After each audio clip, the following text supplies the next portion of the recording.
This is episode number 45 of Hebrews in Exile with Rabbi Robert B. Holman Jr. and Shawn Appleton. And in this podcast, we're going to talk about my personal testimony and the Most High's will for the Hebraic people to bring them back into complete union with the Most High. Join me and Rabbi Robert B. Holman Jr. as we take you on a journey through my testimony and a little bit of Rabbi's testimony as well. Hebrews in Exile, you know what we do. Let's go.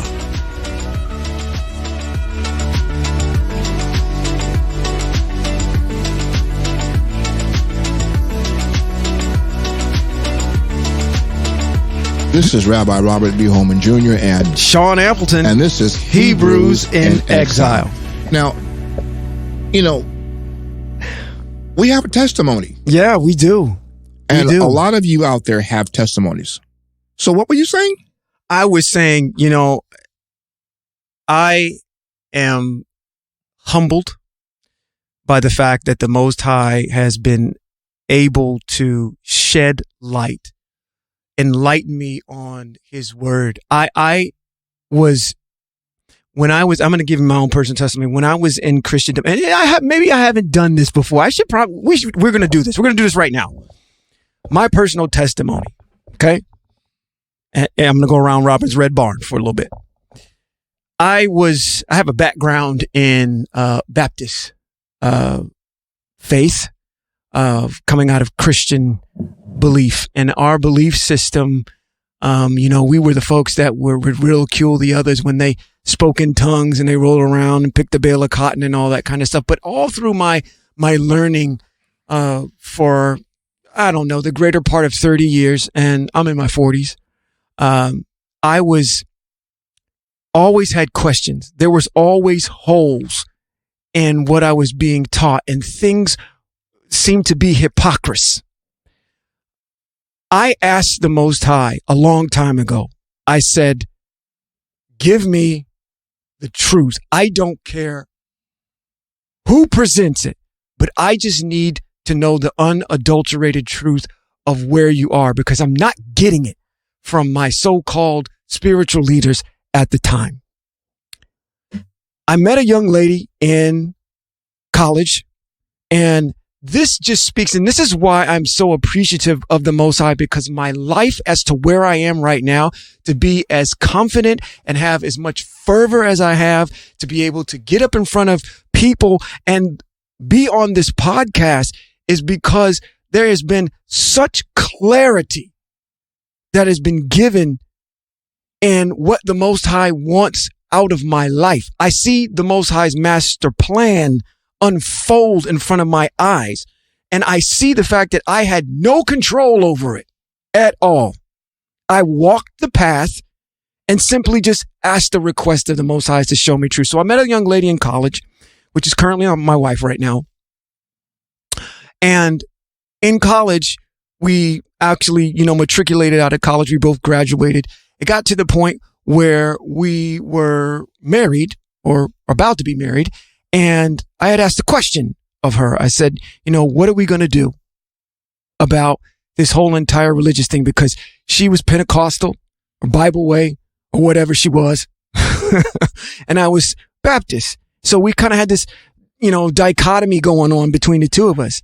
And I was amenable. I said, you know what? Let's just go somewhere, but I just need to be somewhere where truth was being spoken. And it just so happened that on one day, we wound up going to CTAC, which is Christ Temple. What is it? Christ Temple Apostolic Church. Christ Temple Apostolic Church. Jesus only Pentecostal church. There was my roots. Well, right. So we saw young men there speaking that day. Oh, he wasn't that young.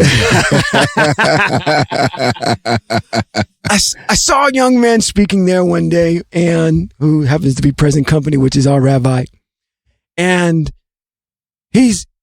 what he spoke resonated with me enough to where I said, you know what? I'm hearing what I've never heard before, and this is what I currently need. And I hadn't yet even matriculated into being Hebraic at that point. That's right. It wasn't at that point. It was just more of an understanding about what was being expounded upon in Christian faith, if you will, at that particular time. The Most High, unbeknownst to me, you had a dear friend named Bishop Young who was impressionable on you. And he was into the Hebrew way of life a long time ago, planting seeds. Yes, he was. And while he planted that seed, you also had individuals that were around you that said, hey, we're reading this book. And that's the one thing that I can say that I'm going to give you an attaboy for I don't want to say attaboy because that just sounds to me. I'll give you an accolade for is your ability to be a turtle. You know what I mean by a turtle? No, because turtles move slow. No. The turtle. Let me tell you about a turtle. A turtle is this animal that is hard on the outside, sympathetic, soft on the inside, and has the ability to stick his neck out. That's what a turtle is. Okay. And that's what you did. Yeah, I did that. You stuck your neck out and said, you know what? I'm reading scripture based on what it is saying. Let's start to strip this crap off of here and understand what's being said here. When we made the transition into being going to the Sabbath, because that was the transition right there. That's the key. Right.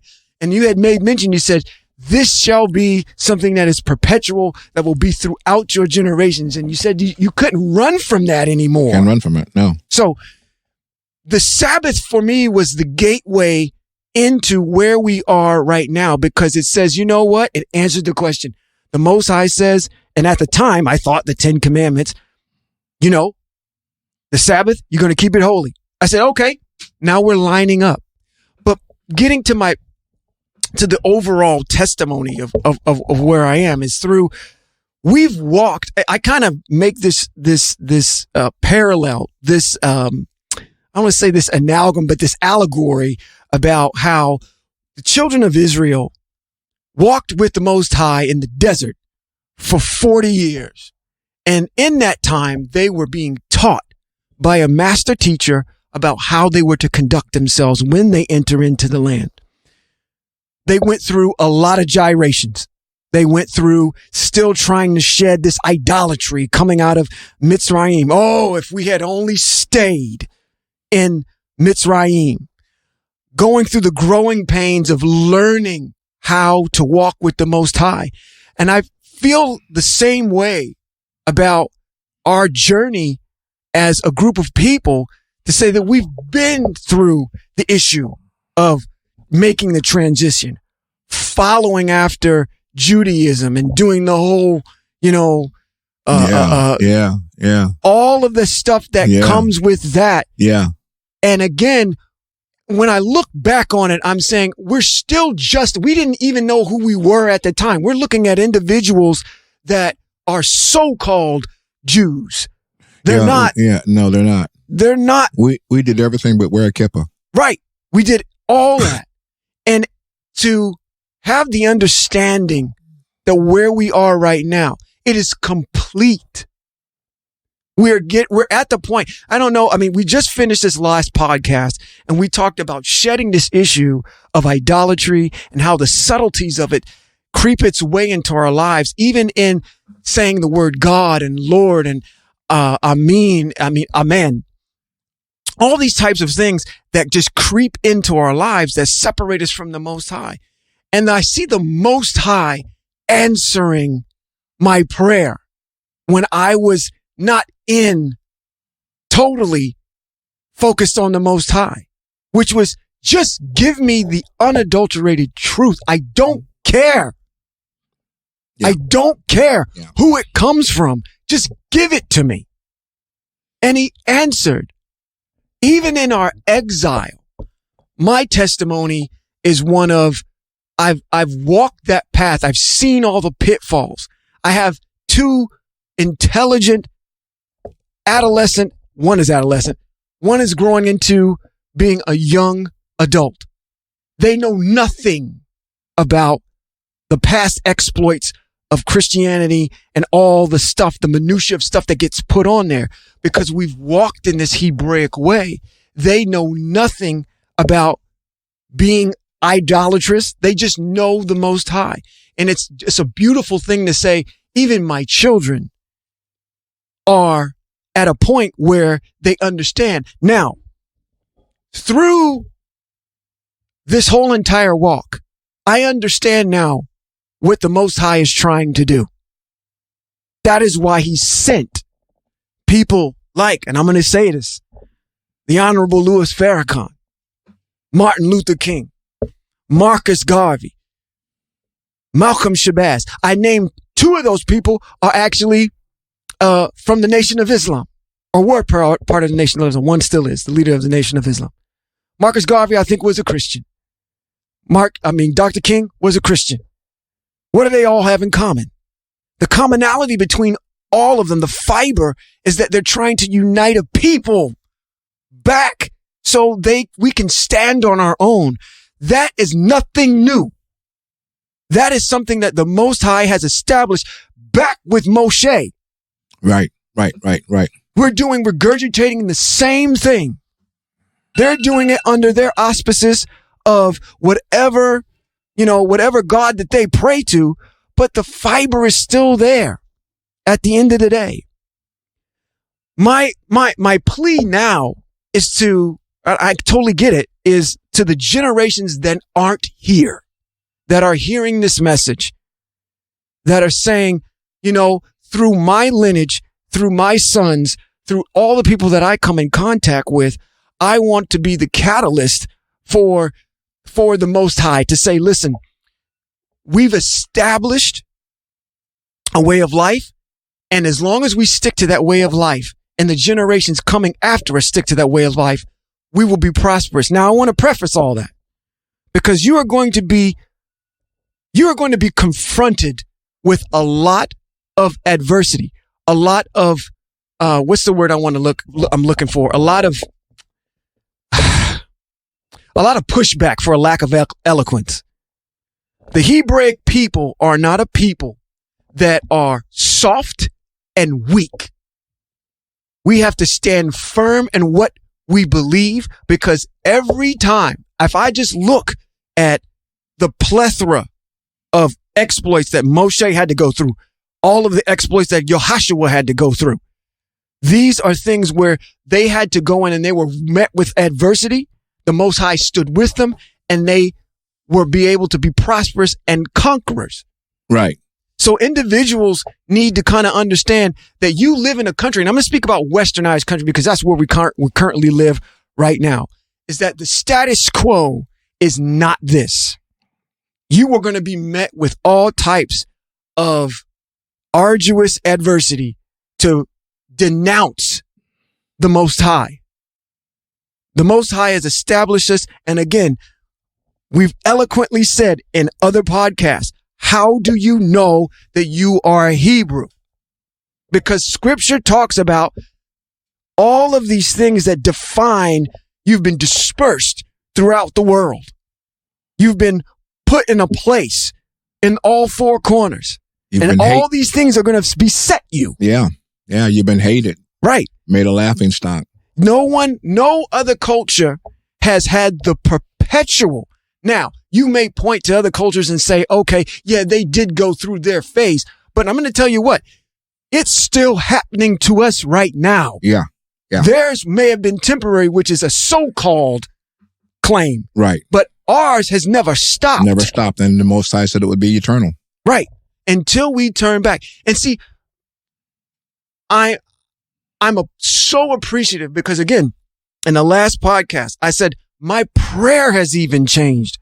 I don't go before the Most High asking for stuff. No.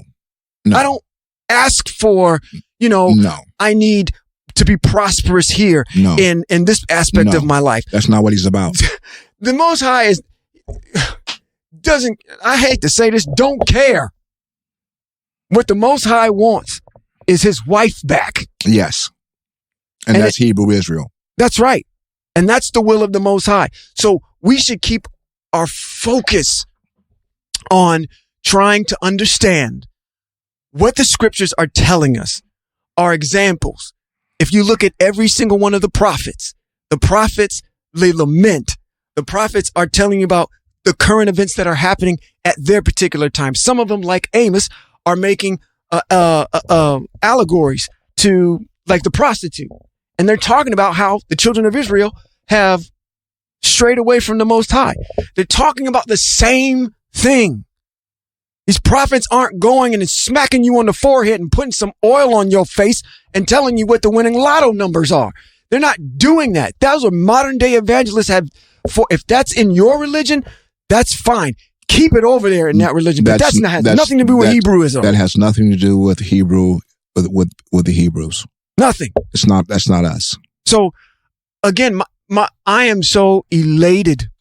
I can't express in words. It is a feeling. It's something that's felt, that before apprehension was in place when it came to the Most High. But now that has been removed because of the fact that I've actually gotten to a place where I see the Most High's plan for my life. I've been set in a place. I've been set around a group of people who I've been loyal to, who I have literally, I have the mentorship that has come from this. Matter of fact, when we were on 801 Broadway, you had something that was on the logo of FTF. And it is very true. Life-changing. It's a life-changing ministry. Yeah. Yeah. And that's exactly what it did for me. Yeah. I was able to have a deeper understanding of the Most High. If your work as a mentor, as a father, as a pastor, former pastor, as a current day rabbi, and I'm going to give you this title. You ain't going to like it, but I'm going to give you this title.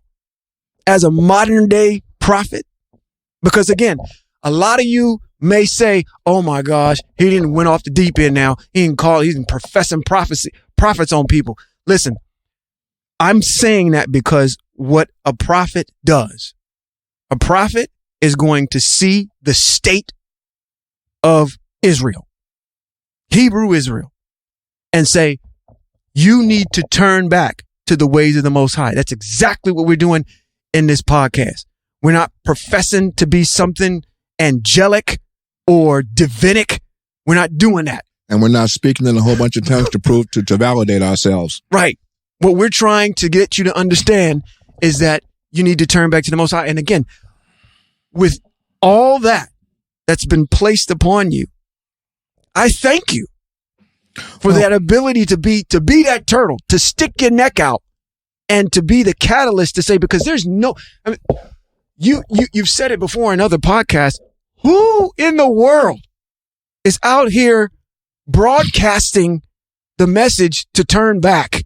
Yeah. And in specificity and in truth, and to a group of people. Yeah, right. Who have lost their way, that don't even know who they are. Yes, exactly. Yeah, exactly. That's courage. That takes a hard exterior. And it may not be popular. Right. Because I can say, there have been a plethora of people that have come through those doors, have turned around and walked out. Yep. And have not stayed. Yep. Stayed the course because of some little infraction or whatever happened. Yeah, Torah got in the way. Yeah, it made it uncomfortable. And listen, you have to operate in the framework of Hebrew Israel. When you decide you want to go out and do something else on your own, then you're on your own. But while you're a part of Hebrew Israel, you have to operate, and everything should be weighed by the Most High. I've totally abandoned what I had before going on. I've stepped into the light of the Most High. The scriptures speak for themselves in my life.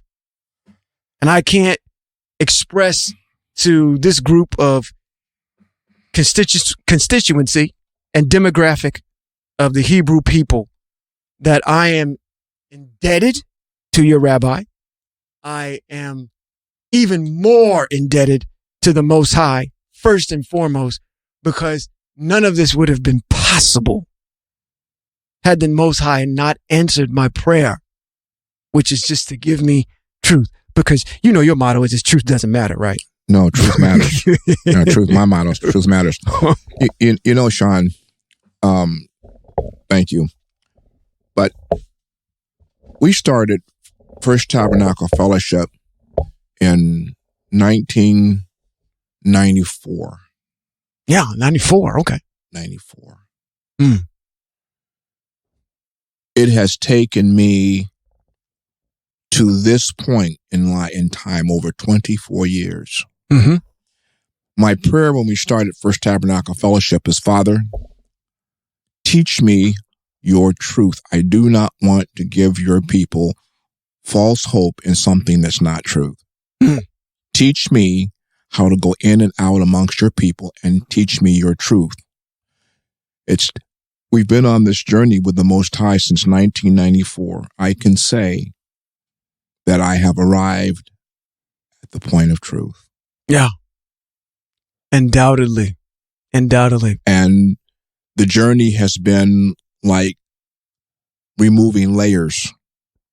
Mm-hmm. It's taken almost 24 years to get all the stench and all the layers of idolatry off of me so that I could bring it to the people and that the people could be cleansed. Yeah. My best friend told me these words sitting at his dining room table, and I'm going to say them to you, and I'm going to say them to our dear listeners. Only a free man can set another man free. Mm-hmm. I'm free. Yeah. I'm free.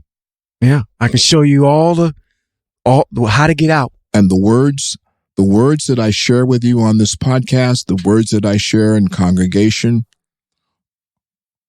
are not mine. They're his.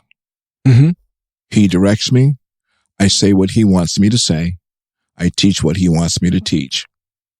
And I'm not trying to be popular.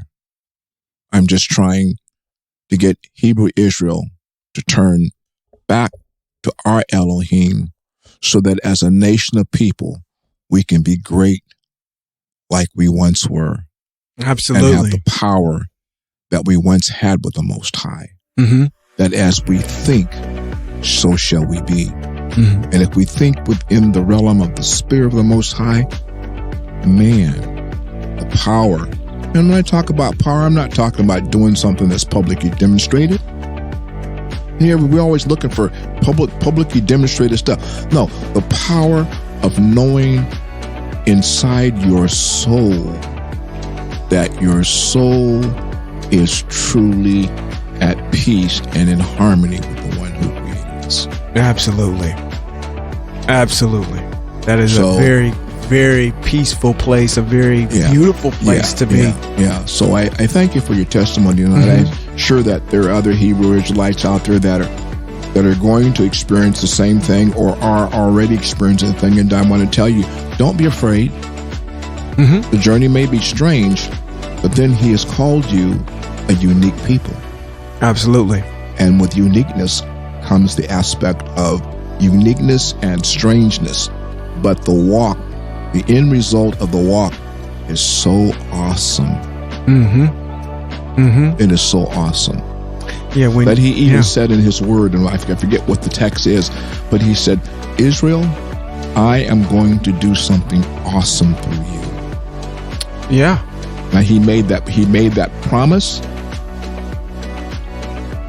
And the Most High, when he makes a promise, he doesn't take it back. So you look at us in exile and you think we're just a lost bunch of people. No, the Most High is still doing something awesome through Israel. Right. Hebrew Israel. Right. And he's not finished yet. Right. You might want to hang on. As we sing the song, I'm going to run on to see what the end's going to be. Right. I'm going to run on, see what the end's going to be. Yeah. Well, keep running because the end is going to be awesome. Awesome, yeah. completely awesome. Well, once again, this has been Rabbi Robert B. Holman Jr. and Shawn Appleton. And this has been Hebrews in Exile. Shalom.